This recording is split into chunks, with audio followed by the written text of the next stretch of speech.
बिंदुसार अपने पुत्र के साथ अंतिम भोजन कर रहा है। शीघ्र बिंदुसार को पता चलेगा कि अकेले भोजन करने में कितनी पीड़ा होती है। जब वो स्थान रिक्त हो जहां कभी पुत्र बैठा करता था, उसे बहुत दुख होगा ये सोच सोचकर कि अपने पुत्र के साथ अधिक समय नहीं बिता पाया। उसे ग्लानि होगी कि अशोक की अंतिम समय में सहायता नहीं कर सका। वो अपने को दोष देगा कि अशोक को जाने के लिए अनुमति क्यों दी।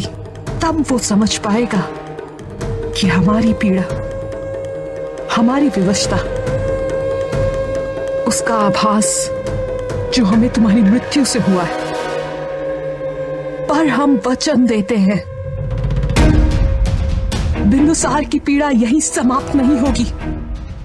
उसे मारने से पहले हम उसके समस्त परिवार का नाश करेंगे और इनके विनाश के साथ ही सिंहासन पर तुम्हारा पुत्र बिठाएंगे। हमारा यूनानी रथ राज करेगा इस मगध पर और ये अंत होगा हमारे सबसे बड़े शत्रु आचार्य चाणक्य के युग का, उसके स्वप्न का, जिसके लिए उसने हमसे हमारे सपने छीन के हमारी बलि चढ़ाई थी।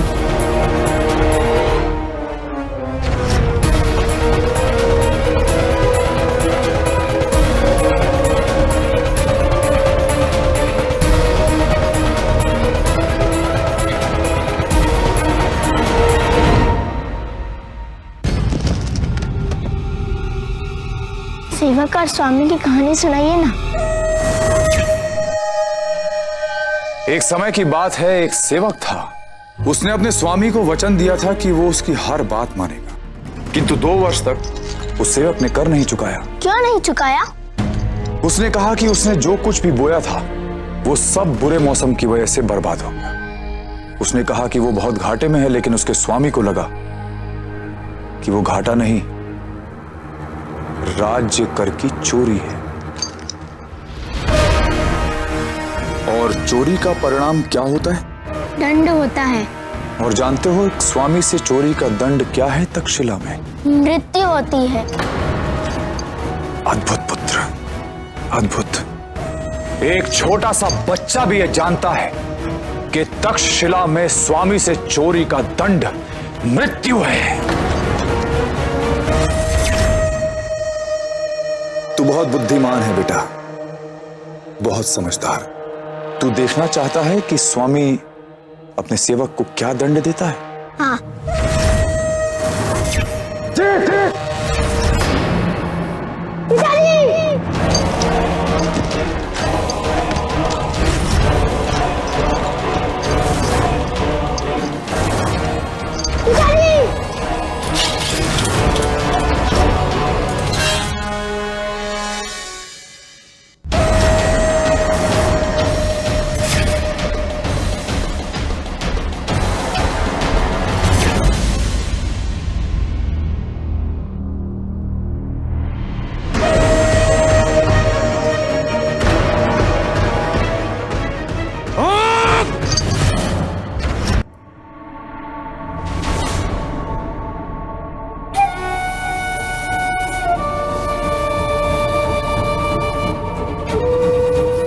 छोड़ दो से।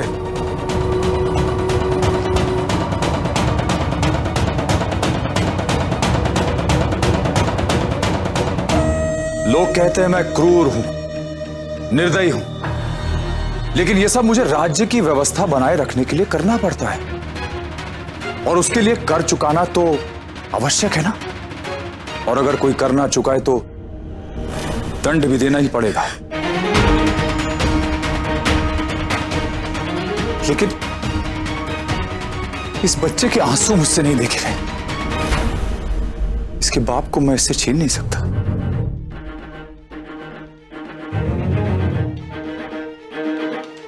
तुम्हें जीवन दान मिला है, अब बताओ कब तक तुम कर चुकाओगे?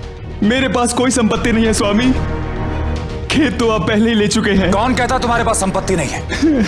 तुम्हारे पास ये पुत्र है, पत्नी है, जाओ भेज दो इन्हें। अगर तुम नहीं कर सकते ये काम तो मेरे सैनिक बेचाएंगे इसे और इसकी मां को। नहीं नहीं नहीं। एक दिन का समय है तुम्हारे पास। स्वामी ले जाओ उसे। नहीं स्वामी, स्वामी ले जाओ। आपने इसे जाने क्यों दिया? इसकी मृत्यु की हमारे लिए कोई उपयोगिता नहीं, इसके भय की है। अगर हम इसे मार देते तो बाहर जाके लोगों को यह कौन बताता कि हम कितने क्रूर हैं। अब देखना,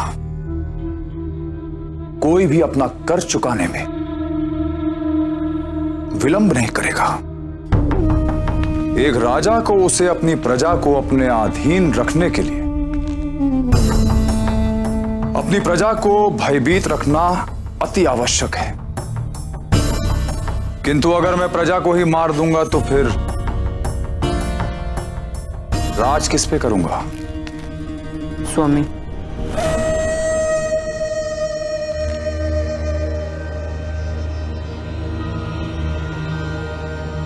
कीचक, आपको प्रसन्नता होगी ये जानकर कि अशोक सम्राट बिंदुसार का सबसे प्रिय पुत्र है और चाणक्य का शिष्य भी।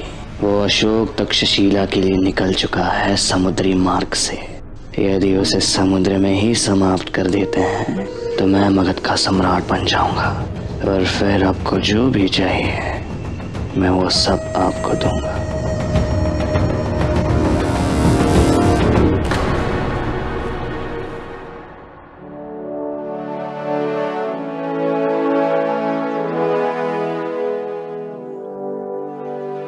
तुम्हारी यात्रा मंगलमय हो, अपने उद्देश्य में सफल होकर लौटना पुत्र।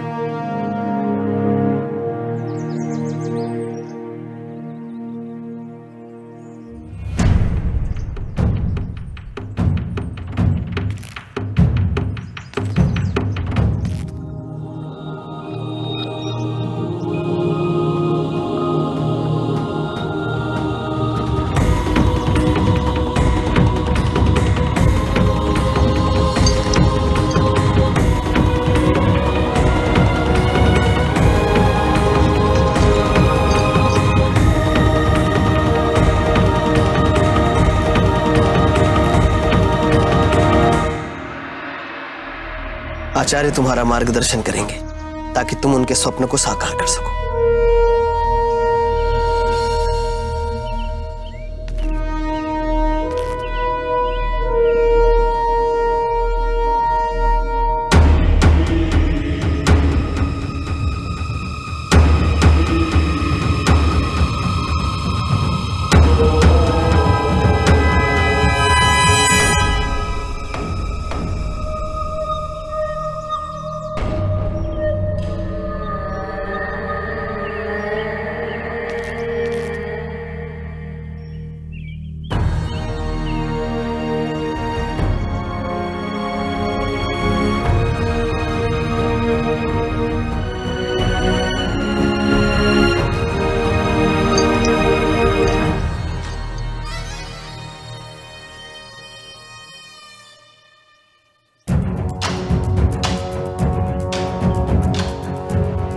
आप लोग ये मत सोचिएगा कि मैं दूर जाकर आप लोग को भूल जाऊंगा। मैं प्रति पल आप लोग का स्मरण रखूंगा और मुझे विश्वास कि आप लोग मेरा स्मरण रखेंगे, मुझे भूलेंगे नहीं। तुम यहाँ की चिंता मत कर, आगे की ओर देखो। जिस यात्रा पे तुम जा रहे हो वहां पे अपना ध्यान केंद्रित कर लो। मेरा ध्यान आगे की यात्रा पर, अपने गंतव्य पर केंद्रित है और उसमें सफलता पाकर मुझे आना तो यहीं पे है, बहुत शीघ्र।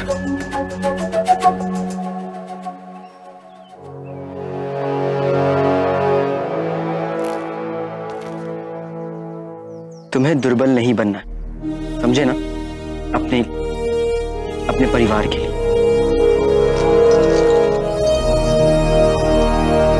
यदि मेरा बल देखने के लिए तुम जीवित लौटे तो इतना विश्वास दिलाता हूँ तुम स्तब्ध रह जाओगे।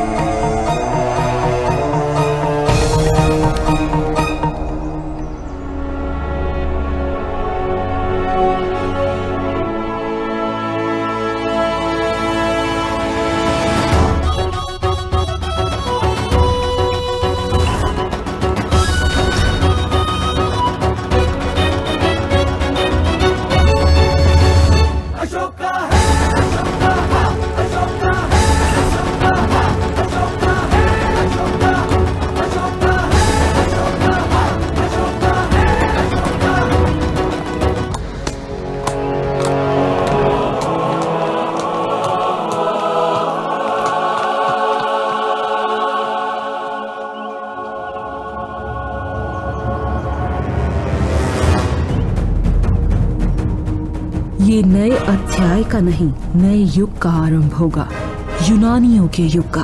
और उसके लिए मौर्यों के युग का अंत होना अनिवार्य है और निश्चित भी।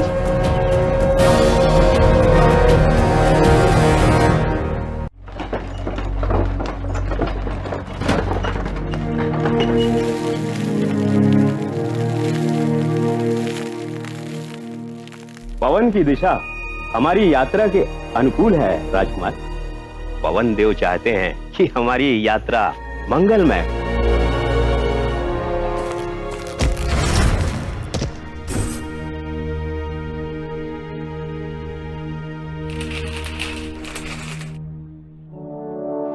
तक्षशिला के तट तक की यात्रा को पूर्ण करने में कितना समय लगेगा? आज की युवा पीढ़ी बड़ी अधीर है। वो समय की गति को अपने अनुसार तीव्र बना लेना चाहती है। राजकुमार, ये समुद्री मार्ग है। यहां से दूरी और समय तय होते हैं। समय की गति, समंदर की लहरों और पवन देव का बल, इन सब पर आश्रित है। निराशावादी सोचते हैं कि उनकी स्थिति प्रतिकूल होगी, आशावादी सोचते हैं कि उनकी स्थिति अनुकूल होगी, और यथार्थवादी वो अपने कर्म पर विश्वास रखते हैं। वो अपनी नौका के पाल की दिशा परिवर्तित कर प्रतिकूल को भी अनुकूल बना लेते। एक यथार्थवादी राजकुमार को उसके गंतव्य तक अति शीघ्र पहुंचाकर मुझे अति प्रसन्नता होगी, और पीढ़ियों के अंतराल की दूरी भी कम होगी।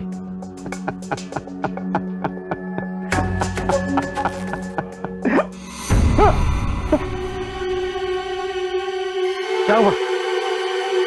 सैनिक, जाओ जल लेके आओ।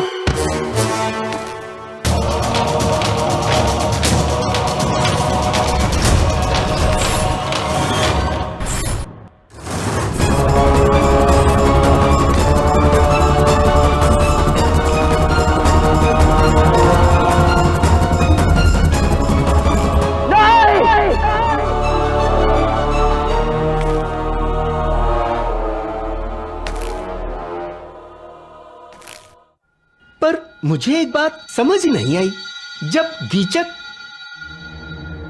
महानायक गीचक, एक बार फिर से बोलो, कान पकड़ के उठक बैठक मारते हुए। महानायक गीचक, महानायक गीचक, एक बार और करूं? दोबारा महानायक कहना भूले ना, वैसा उठाऊंगा कि संसार से उठ जाओगे।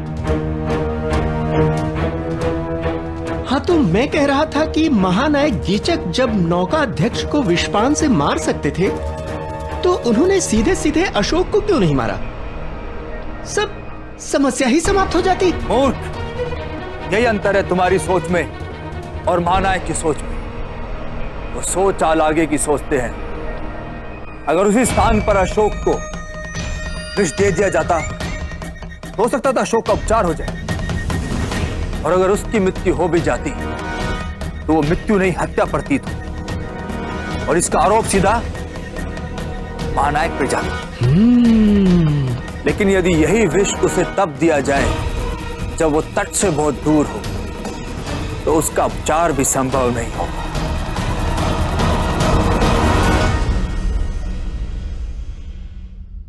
तक्षशिला की अस्थिरता दिन प्रतिदिन बढ़ती जा रही है।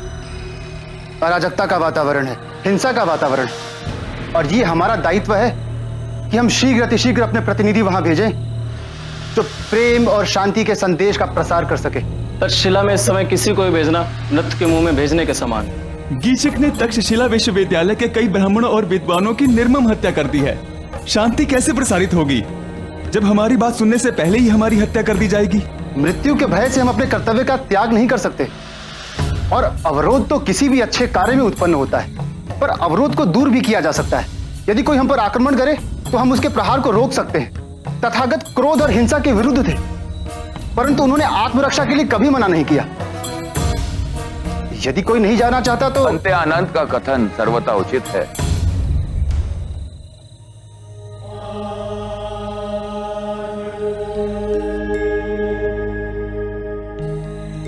किंतु कितने लोग अपने से कम आयु के व्यक्ति से ज्ञान की बातें सुनना चाहेंगे? अपने से छोटी व्यक्ति के मुंह से बड़ी बातें सुनना उनके अहंकार को चोट पहुंचाएगा। इसीलिए ऐसा व्यक्ति होना चाहिए जो आयु और अनुभव में बड़ा हो। ऐसे व्यक्ति को अवश्य गंभीरता से लिया जाएगा। आयु का अनुभव से कोई संबंध नहीं है, अन्यथा शाक्य मुनि को इतनी कम उम्र में ज्ञान की प्राप्ति नहीं होती। क्षमा कीजिए, पर आप हैं कौन? भंते बोधेश्वर। शाक्यराज ने ये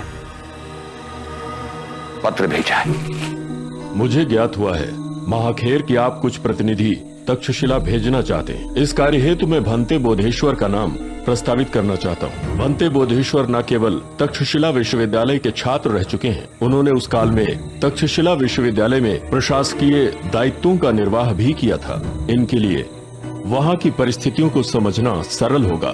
पर मेरी इच्छा है कि मैं जाऊं तक्षशिला। परंतु गुरुवर, मैं इतनी लंबी यात्रा तय करके आया हूँ केवल एक ही उद्देश्य से कि मुझे भेजा जाए। उचित है। दोनों में से कौन जाएगा ये निर्धारित करने के लिए आप दोनों को एक छोटी सी परीक्षा देनी होगी।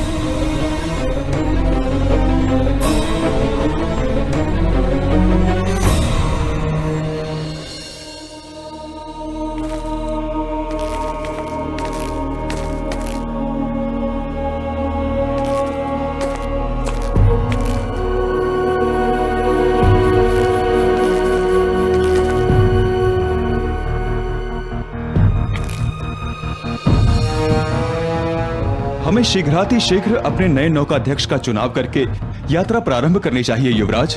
जितनी प्रतीक्षा यहाँ करेंगे तो गीचक को और समय मिल जाएगा और तब तक वो तक्षशिला के निवासियों को प्रताड़ित करेगा। परंतु इतना शीघ्र हमें मिलेगा कौन? हम सब पाटलिपुत्र से बहुत ज्यादा दूर हैं। ये कैसे संभव होगा?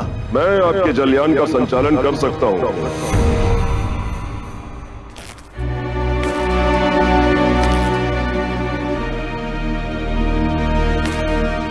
अगर राजकुमार की अनुमति हो तो। आप लोग कौन हैं? मैं हूँ नौकाध्यक्ष का पुत्र जाम्बवंत और ये है उनका पौत्र माधव। मेरे समक्ष नौकाध्यक्ष ने अपने प्राण त्याग दिए और मैं कुछ ना कर सका। इसके लिए मुझे क्षमा कर दीजिएगा। उन्होंने अपना सारा जीवन मगध की सेवा के लिए समर्पित कर दिया। वो सदैव कहा करते थे कि यदि उनकी मृत्यु भी हो तो ऐसे समय पर हो जब वो मगध की सेवा कर रहे हो। और यही संतोष उनके मुख पर दिखाई दे रहा था जब आज मैंने अपने पिता के अंतिम दर्शन किए। अगर आपकी यात्रा स्थगित हो जाती है तो मुझे पूरा विश्वास है कि मेरे पिता को अत्यंत दुख होगा। इसलिए उनका पुत्र होने के नाते मैं आपसे निवेदन करता हूं कि मुझे अवसर दे। हम अपनी यात्रा अभी आरंभ कर सकते हैं। पर आप अपनी 40 वर्ष की आयु में 26 वर्ष मैंने पिताजी से नौका चालन का विज्ञान और उसे चलाने की क्रिया सीखी। उनके सभी अभियान में लगभग मैं उनके साथ ही रहा। आपको निराश नहीं करूंगा। किस मिट्टी के बने होते हैं ऐसे लोग जो अपने दायित्व की पूर्ति के लिए किसी भी परिस्थिति में तत्पर होते हैं। मैं आपको अपने नए नौकाध्यक्ष के रूप में नियुक्त करता हूं। हम ये यात्रा अवश्य आरंभ करेंगे, किंतु आपके द्वारा आपके पिता की अंत्यक्रिया के पश्चात। किंतु राजकुमार, अंत्येष्टि होते होते तो रात हो जाएगी और फिर हम कल प्रातः ही यहाँ से प्रस्थान कर पाएंगे। क्या इतना विलंब करना उचित होगा? हम नौका की गति बढ़ा लेंगे और आज के दिन की क्षतिपूर्ति भी हो जाएगी। ना मैं आपसे आपका यह अधिकार छीन सकता हूँ, ना ही आपके पिताजी से। हम अंत्यक्रिया के पश्चात कल प्रस्थान करेंगे। ठीक है राजकुमार, जैसा आप चाहें।